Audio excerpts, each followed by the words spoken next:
Boa tarde, pessoal. É um prazer estar aqui de novo com vocês.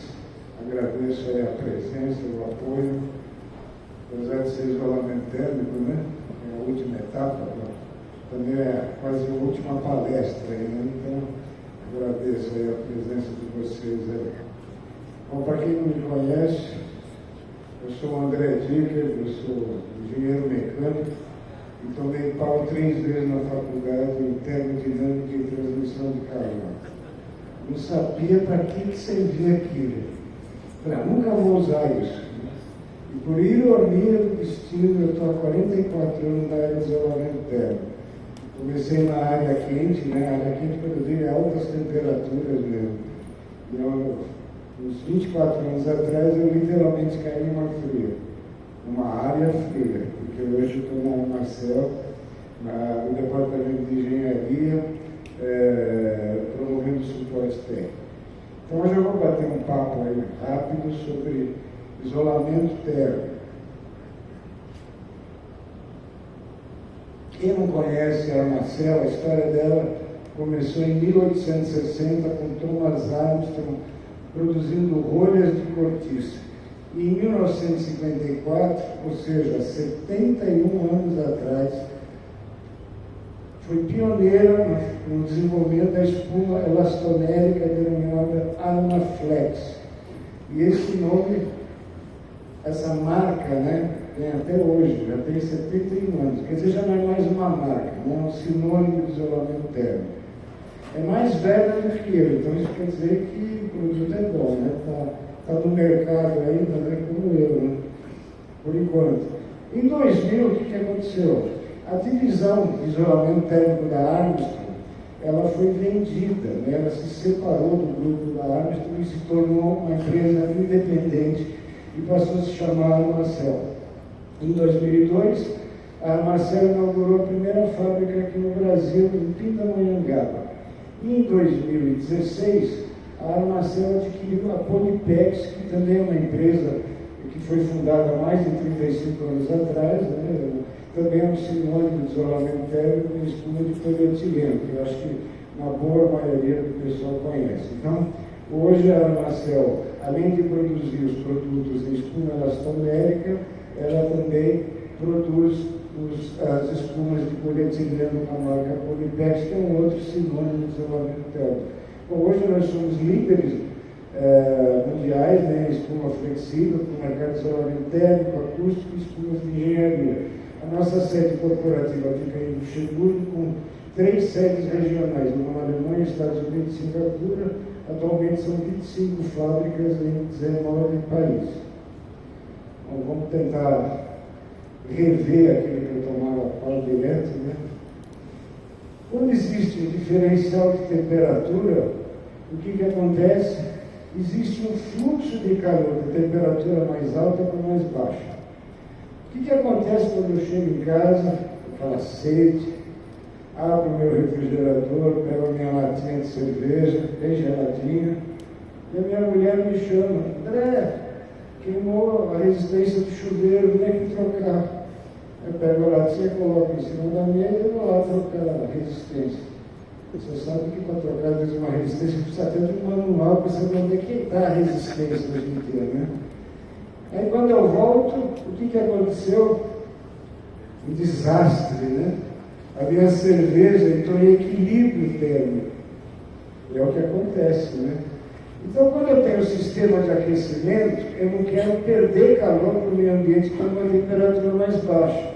E quando eu tenho o sistema de climatização e refrigeração, eu não quero ganhar calor do meio ambiente com uma temperatura mais alta. O que eu tenho que fazer? Eu tenho que criar uma resistência térmica. E quem vai me proporcionar isso é o material isolante térmico, onde uma das principais características é ter baixa condutividade térmica. Tá? O que é um isolante térmico? Na verdade, é o ar contido no material isolante térmico que promove a baixa condutividade térmica. É o ar parado. Todo material isolante ele tem baixa densidade. Então, na verdade, a gente não vende nem espuma elastomérica nem polietileno.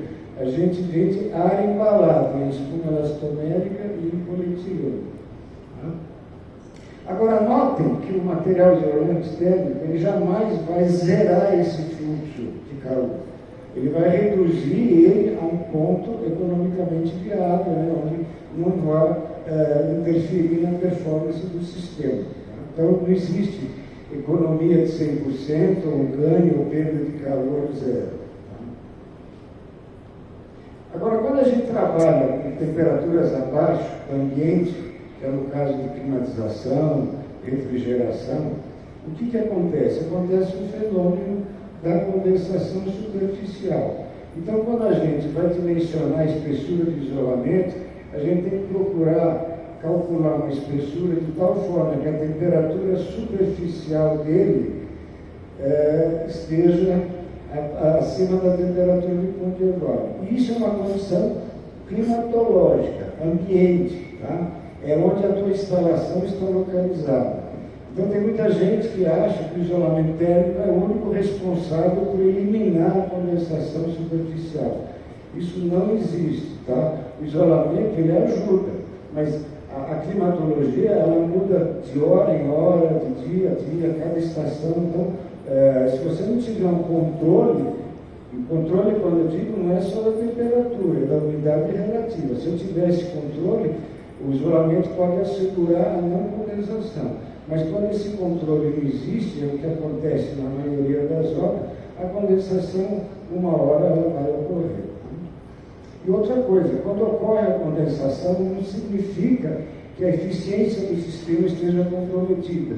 Porque quando a gente faz o cálculo da espessura do isolamento, visando a questão da condensação superficial, as espessuras são maiores do que as espessuras econômicas que visam eficiência energética. Então, o fato de estar condensando não significa que o teu sistema esteja ineficiente. Tá? Bom, a cerveja dispensa isolamento térmico. Tá? Tem gente que gasta uma fortuna comprando um copo Stanley aí, né? Paga 300 pau, hoje já está uns 30, né? Os falsificados. Gente, quem que toma cerveja batendo um copo Stanley e fica lá com a cerveja 3 horas parada? Um bom bebedor de cerveja toma cerveja rapidamente para entrar em equilíbrio térmico. A menos que a tua mulher te chame para trocar a resistência. Né? Aí é diferente, tá? Então ela dispensa o isolamento térmico. E outra coisa, a condensação é muito bem-vinda. Quando eu pego uma latinha ou ponho uma cerveja num copo e ele condensa, eu sei que aquela cerveja está bem geladinha, que está bem abaixo do ponto de orvalho, que ela vai estar num grau certo de temperatura. Bom? Um outro aspecto, aliás, o mais importante na nossa área, né, de climatização e refrigeração, é que quando eu tenho um diferencial de temperatura, eu passo a ter também um diferencial na pressão parcial do vapor. Temperatura mais alta, pressão de vapor mais alta. Temperatura mais baixa, pressão mais baixa. Então, quando eu ligo o meu sistema, quando ele entra em operação, além do fluxo de calor, eu passo a ter um fluxo de vapor. É a mesma coisa quando a gente respira. O que acontece? O nosso diafragma abaixa a pressão ambiente para que o ar possa entrar. Então, quando o meu sistema entra em operação, eu também passo a ter esse diferencial de pressão de vapor. O nosso refrigerador, por exemplo, está a 5 graus, a cozinha está a 25. O que acontece? Aquele abre e fecha, ou se a vedação não estiver bem vedada, o que vai acontecer? Vai ter condensação dentro do meu refrigerador. O que acontece com o freezer? Eu passo a ter formação de gelo, né? Porque o vapor ele vai penetrar sempre da temperatura mais alta para mais baixa. Então, sempre que existir um diferencial de temperatura, eu passo a ter um diferencial na pressão de vapor e passo a ter um fluxo de vapor. E o que acontece? Eu dimensionei o meu isolamento para que a superfície não ocorra condensação. Mas conforme o vapor vai migrando, através de difusão, tá? não é absorção de água, é o vapor migrando entre moléculas do material. Ele vai encontrando temperaturas cada vez mais baixas até que ele encontra o quê? A famigerada temperatura de conservado.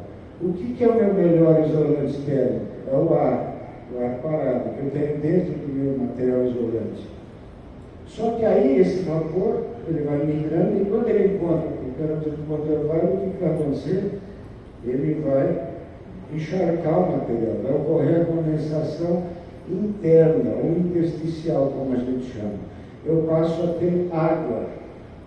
A água é 25 vezes mais condutora do que o ar.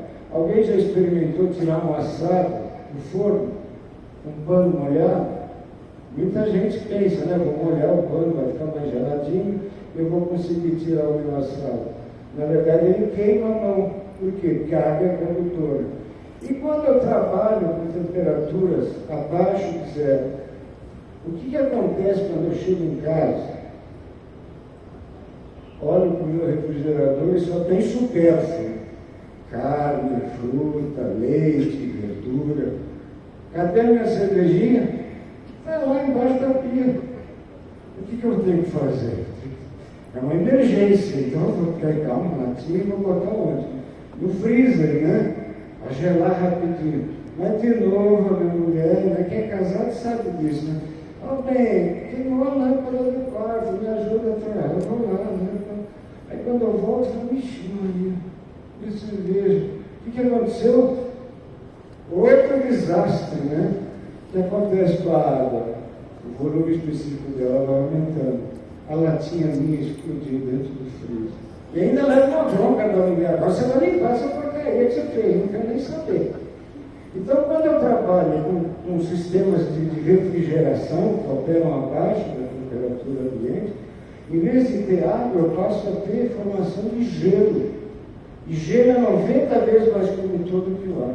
Alguém já viu alguma instalação de refrigeração de Peru que parece uma jiboia que engoliu um bezerro? Onde está o bezerro é o gelo. Quem tem geladeira velha aí, pode notar, né, que está todo mundo do lado, porque tem gelo lá dentro, não tem mais isolante térmico. E como eu falei, o gelo é 90 vezes mais condutor do que o ar. Então, uma das características mais importantes do isolamento térmico na nossa área de climatização e refrigeração é o material isolante ter baixa permeabilidade ao alto fator Mi. O que acontece com materiais que têm alta permeabilidade e baixo fator Mi? Eles necessitam de barreira de vapor. Então, materiais como lã de vidro, lã de rocha, poliuretano, poliestireno, que é o isopor, todos eles têm alta permeabilidade, todos eles exigem barreira de vapor adicional. Né? E o que acontece? Essas barreiras são falhas. Então, veja, a lã de vidro, por exemplo, o que promove a barreira de vapor é esse fio de alumínio aqui. Né? Aqui, por exemplo, no Peru, é uma emulsão asfáltica. Né? Aqui é uma camada de PVC, mas as juntas são todas permeáveis. O que acontece? O vapor ele vai encontrar o ponto mais fraco, ou falhas, ou não dá para. Por exemplo, na lã de vidro, o próprio manuseio você já rasga. E nas juntas, o pessoal usa um enforque elefante, umas fitas 5T, isso não impede do vapor penetrar. E conforme ele penetra, ele também caminha por capilaridade, por baixo aqui da barreira de vapor. Não dá nem para ver. Só que a conta de luz vai lá para cima. Por quê? Porque o material isolante ele perdeu toda a capacidade dele. E além do mais, essa umidade ela contribui para o desenvolvimento de fungos, né? E a corrosão sobre o isolamento, como vocês podem ver, tanto nos dutos como nas tubulações. Então, sempre que a gente pensa em sistemas de climatização e refrigeração, uma coisa tem que ficar bem clara. Sempre haverá o fluxo de calor e o fluxo de vapor atuando simultaneamente no sistema. Para combater o fluxo de calor, quanto mais baixa for a condutividade térmica do material isolante, maior resistência térmica ele vai proporcionar ao sistema, vai exigir espessuras menores e uma boa economia de energia. Mas, Se esse material tiver um baixo fator B, ou seja, tiver uma alta permeabilidade, o que vai acontecer com esse vapor? Ele vai encharcar o material. Então aquela condutividade térmica inicial dele se torna irrelevante, porque ele começa a ter água ou gelo, e a condutividade sobe significativamente, consequentemente a resistência térmica do sistema decai bastante, juntamente com a economia de energia. Eu costumo fazer uma analogia de sustentabilidade. Todo mundo já sabe o que é sustentabilidade, né? Ninguém aguenta mais falar sobre isso, né? Mas eu faço uma analogia com uma corrente. Então, os nossos sistemas, eles são compostos por vários equipamentos e componentes. Para que o sistema seja realmente sustentável, cada elo tem que ter a mesma resistência térmica. Agora, um dos elos mais fracos é o isolamento térmico. Como eu falei, né? É a última etapa de uma obra, ninguém se preocupa com isso, o orçamento já foi para o brejo, então o pessoal vai buscar o quê? O isolamento mais barato, mais inadequado. Ou pior ainda, vão falar, nem precisa de isolamento, vai funcionar do mesmo jeito, né?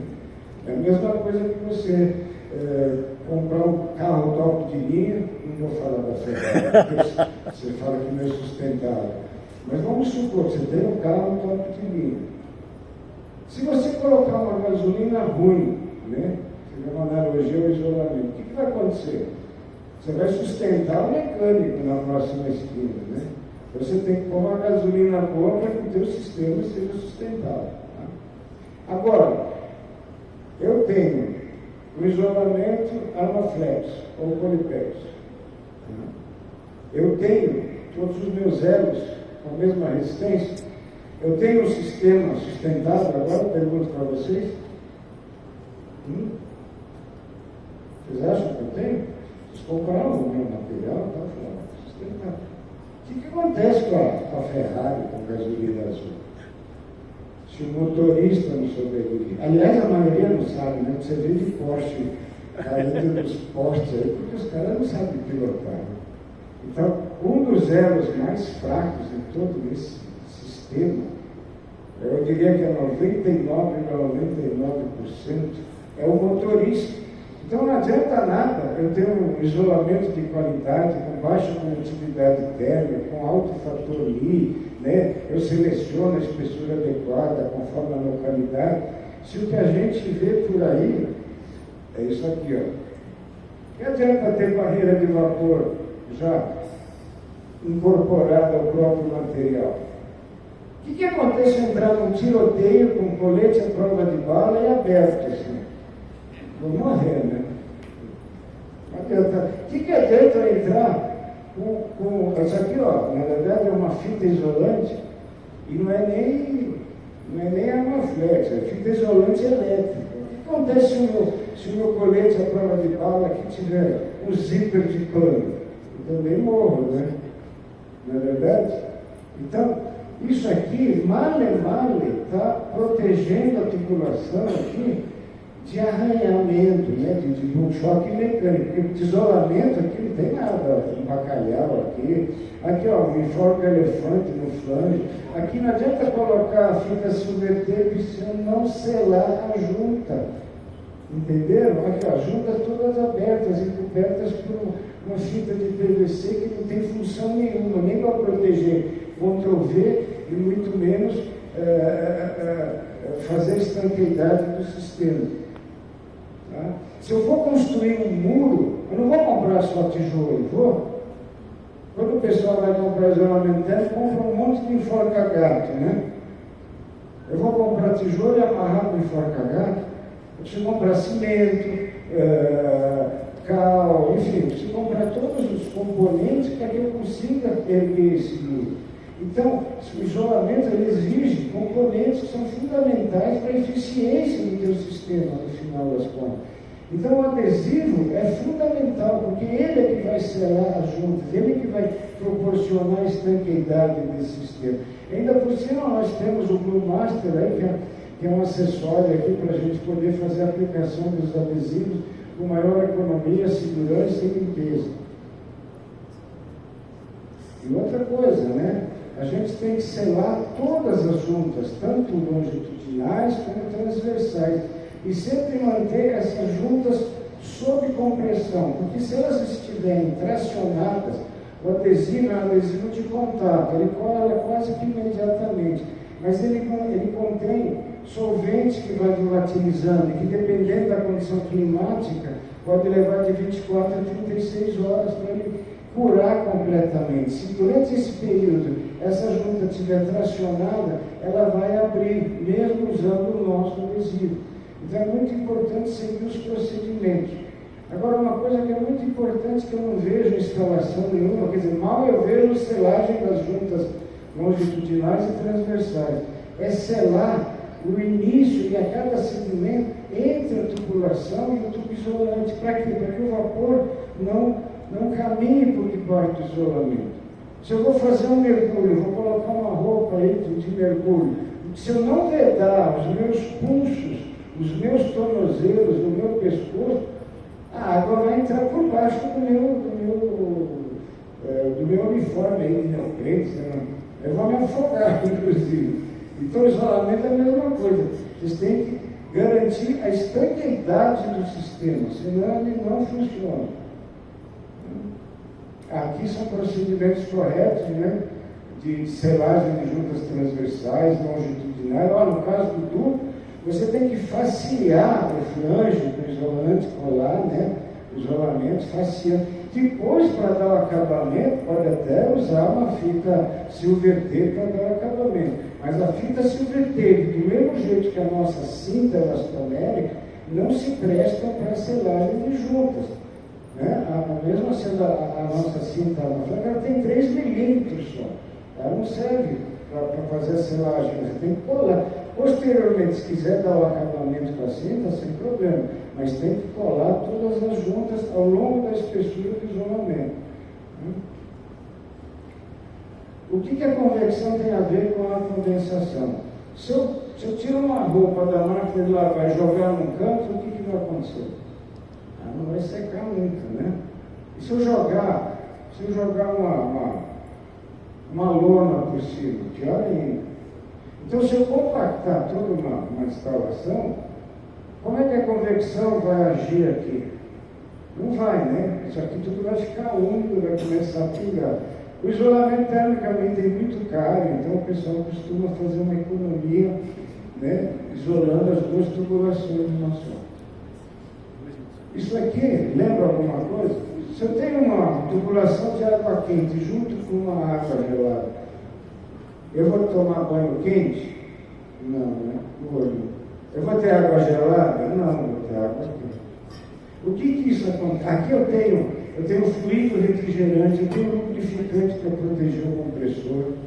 Eu estou mudando toda a entalpia do sistema. Quer dizer, o fabricante de equipamento que garante que o equipamento dele é sustentável, eu aqui estou tirando a sustentabilidade desse equipamento. Eu estou mexendo com a viscosidade, eu estou mexendo com a perda de carga, eu estou mexendo com a vida útil do sistema. Isso daí vai me fazer forçar todo o sistema para manter aquela temperatura que você programou. E tem mais um detalhe, sobrou um espaço aqui. Passa o cabo aí, está bonitinho, o cabo fica escondido. Mas na minha varanda eu não tenho uma extensão. Sobrou mais aqui, dá para puxar uma extensão, fica tudo bonitinho. Gente, é tudo errado. Tem que haver um espaçamento ao redor das superfícies solares.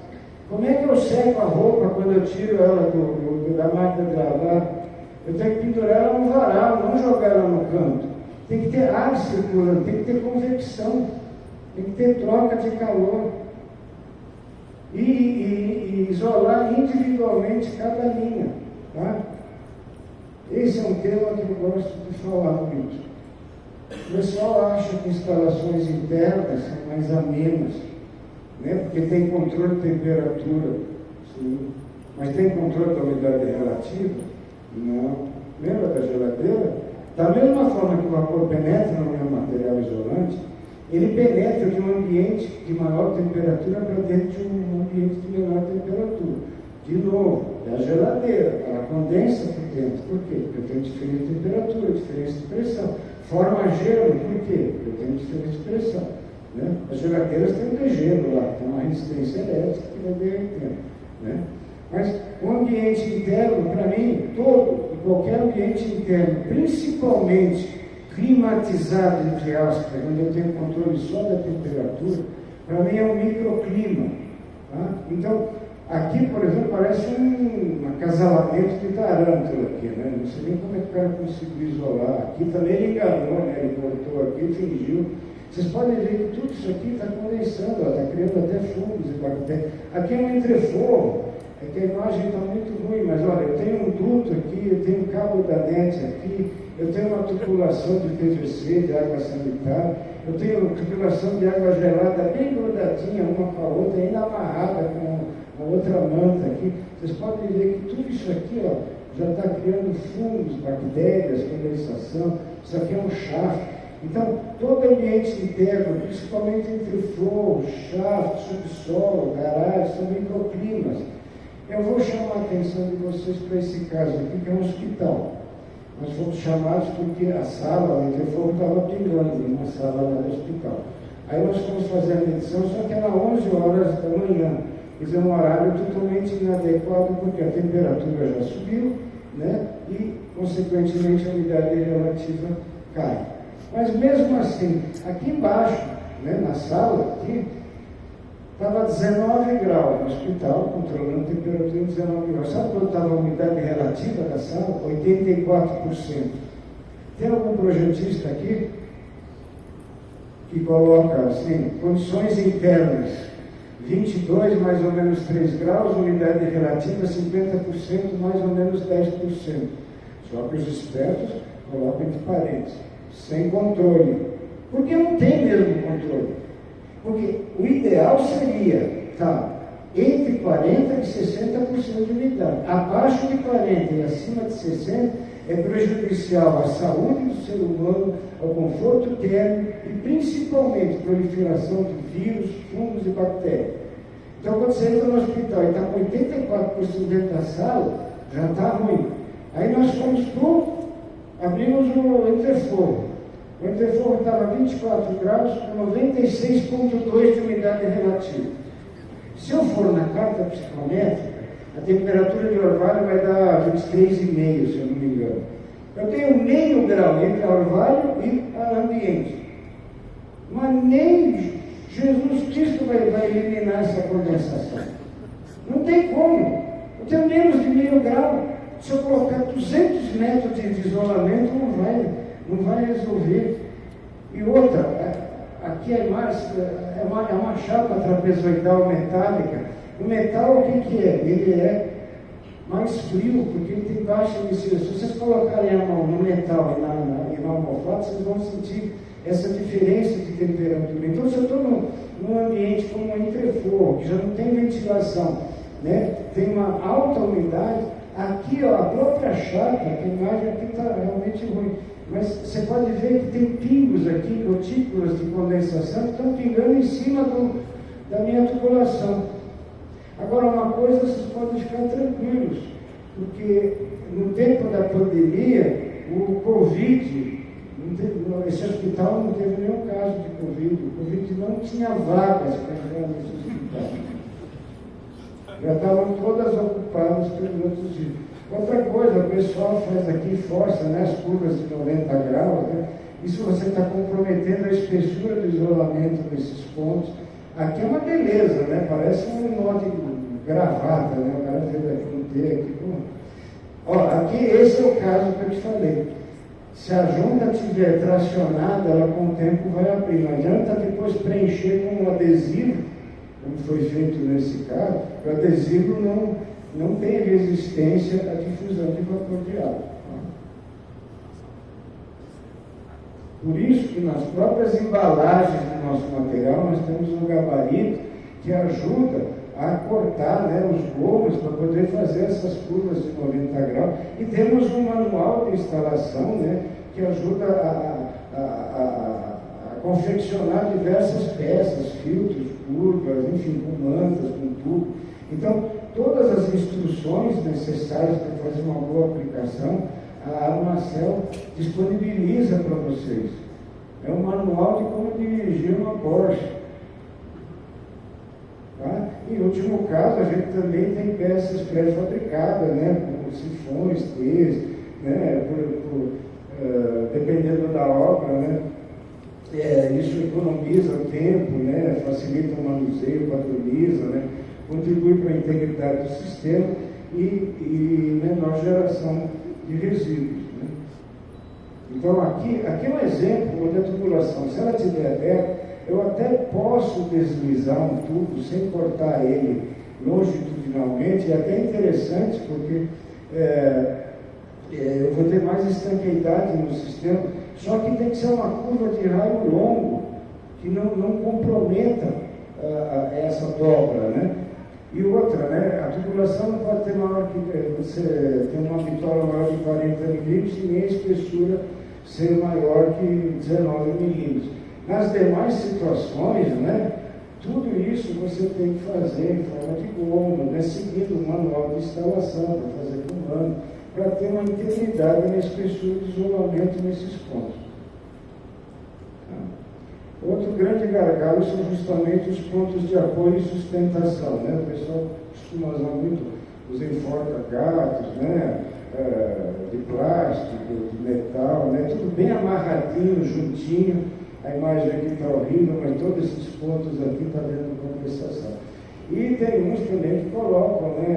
Aquelas calhas de PVC, achando que vai resolver o problema nos pontos de apoio. Mas o que acontece? Eu tenho o peso da tubulação, do fluido, o material é flexível, então o próprio peso da tubulação vai reduzir a espessura do isolamento nesse ponto, como vocês podem ver, e olha, aqui já tem um monte de gotículas, porque eu criei uma ponte térmica e uma condensação localizada. Aqui, muitas calhas, é muito comum ver em garagem de supermercado, o pessoal conhece as calhas de PVC, mas as tubulações começam a se movimentar, essa calha começa a andar e pode até cair em cima de uma pessoa e machucar, né? E outra, o uso de suportes, né, convencionais, né, abraçadeiras, que são utilizadas para suportar ou sustentar tubulações que não necessitam de isolamento, porque o uso desse tipo de suporte também vai comprometer a espessura de isolamento pelo peso próprio. Aqui vocês podem observar que nem o fluido passa. O cara conseguiu colocar uma abraçadeira menor que o diâmetro da tubulação. É piada, mas é verdade. Tem gente que me pergunta, André, você não tem foto boa, né? Eu não tenho, só tenho foto ruim. É difícil achar foto boa, né? Bom, aí tem os suportes que entram em contato direto com a tubulação, né? Então, realmente, aí eu não vou ter um esmagamento da espessura do isolamento. Só que o que acontece, né? Tanto as cambotas de madeira, como tem os suportes aí, né? De plástico denso, de borracha densa. Mas o que acontece com esses suportes? Eles têm alta densidade, então não tem aquele menorzinho preso lá. Então, todos eles têm uma produtividade muito maior do que qualquer material isolante. Bom, o suporte metálico direto na tubulação, a condensação localizada aparece quase que imediatamente. A madeira e os outros suportes levam um certo tempo, mas vocês podem ver que com o tempo começa a aparecer uma condensação localizada. A madeira, inclusive, até absorve a umidade, né? Como vocês podem ver aqui. E aqui é aquele fogo daquele hospital. Né? Olha aqui, ó. Está vendo? Aqui está a tubulação, aqui já está tudo oxidado. Isso aqui parece um condomínio de vírus e bactérias. Por isso que o Covid não conseguiu. Está tudo lotado aqui, ó. Está vendo? E estava pingando aqui, ó. Aqui está o entrefor. Então não é o isolamento que tem que resolver. Primeiro é a própria condição de controle e depois também são as condições de aplicação, né? Então você não pode fazer um suporte em contato direto, é lógico que você vai ter uma geração de umidade. E essa umidade relativa sem ventilação vai aumentando cada vez mais. Ai, Jesus.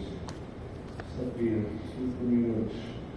Então, por isso que nós temos aí os suportes aerofix, que justamente ele tem uma espuma isolante rígida, né, que tem uma resistência à compressão, mas é um isolante, ele tem baixa condutividade térmica.